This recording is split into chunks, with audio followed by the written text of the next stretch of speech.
മത്തായി എഴുതിയ സുവിശേഷത്തിൽ നാം ഇങ്ങനെ വായിക്കുന്നു: വാൾ ഉറയിലിടുക, വാളെടുക്കുന്നവൻ വാളാൽ നശിക്കും.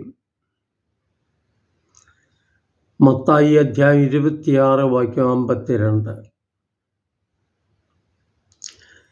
ഗുരുവിനെ പിടിക്കാൻ വന്ന ഒറ്റുകാരൻ യൂദാസിനെയും കൂട്ടരെയും തുരത്താനായി ശിഷ്യപ്രമുഖനായ പത്രോസ് വാളെടുത്ത് വീശുന്ന രംഗമുണ്ട് ഗത്സമനിൽ. അപ്പോഴാണ് യേശു പറയുന്നത്: വാൾ ഉറയിലിടുക, വാളെടുക്കുന്നവൻ വാളാൽ നശിക്കും. യേശുവിൻ്റെ വാക്കുകൾ, അതിൻ്റെ സന്ദേശം ശാശ്വതമാണ്. യുദ്ധം ഒന്നിൻ്റെയും പരിഹാരമല്ല. എത്ര യുദ്ധങ്ങൾ നടന്നു, രാഷ്ട്രങ്ങൾ നശിച്ചു,